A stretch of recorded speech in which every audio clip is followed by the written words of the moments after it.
గ్రామీణ ఉద్యాన పంట రైతులకు అవగాహన రైతు సదస్సు జగ్గంపేట మండలం కాట్రవులపల్లి తిమ్మాపురం గ్రామంలో మన్యం జిల్లా పార్వతీపురానికి చెందిన బీఎస్సీ హార్టికల్చర్ చివరి సంవత్సరం చదువుతున్న విద్యార్థులతో ఉద్యాన పరిశోధన కేంద్రం ఉద్యాన శాఖ ఆధ్వర్యంలో గ్రామీణ ఉద్యాన పంటలపై అవగాహన కార్యక్రమం నిర్వహించారు. విద్యార్థులకు అవగాహన కల్పించడం, రైతులకు ఉద్యాన పంట సాగులో మెలకువలు, నూతన సాగు పద్ధతులపై పర్యవేక్షణపై అవగాహన కల్పించారు. మెట్ట ప్రాంతంలో ఉద్యాన పంటలపై అవగాహన, ఉద్యాన పంటల సాగు పద్ధతులు, నీటి నిర్వహణ మరియు సాగునీటి సద్వినియోగ, పంటల రక్షణ, పురుగు నివారణపై రైతులకు అవగాహన కల్పించారు. ఈ కార్యక్రమంలో కాట్రవులపల్లి గ్రామ టీడీపీ అధ్యక్షులు ముసిరెడ్డి నాగేశ్వరరావు, పెద్దపురం పరిశోధనా కేంద్రం సీనియర్ శాస్త్రవేత్త డాక్టర్ పి సునీత, సీనియర్ శాస్త్రవేత్త doctor V Sivakumar, representative doctor T Santhakumar, ఉద్యాన శాఖ అధికారి శైలజ, శ్రావణి, ఉద్యాన శాఖ సహాయకులు, సంచాలకులు సిహెచ్ విజయదుర్గ, తేజస్విని, హారిక, మెట్ట ప్రాంత రైతులు, ఉద్యాన పంటల సాగుదారులు, రైతులు, కూటమి నాయకులు తదితరులు పాల్గొన్నారు.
భగవాన్ గారు కూడా బాగా పండిస్తాను. మేము మొత్తం ఆల్రౌండ్ అండి, అగ్రికల్చర్, హార్టికల్చర్ మొత్తం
ఇక్కడికి వచ్చి మరి నేర్చుకునేవాడికి పంపించినటువంటి తల్లిదండ్రులకి ముందుగా హృదయపూర్వక ధన్యవాదాలు తెలియజేసుకుంటూ, ఆడపిల్లలు అంటే భయపడిపోయి ప్రపంచంలో మరి వాళ్ళని ఇక్కడ పంపించడం అనేది అందరూ కూడా తెలియని పిల్లలు.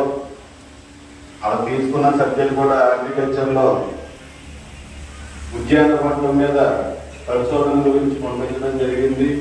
మరి మన అనుభవానికి చాలా ధైర్యం. అంటే ఫర్ ఎగ్జాంపుల్ మా అమ్మాయి తిరుమలలో, రాజమండ్రి తిరుమలలో ఇంటర్మీడియట్ జాయిన్ చేసినప్పుడు అందులో ఫోన్ కానీ ఏముండేది లేదు.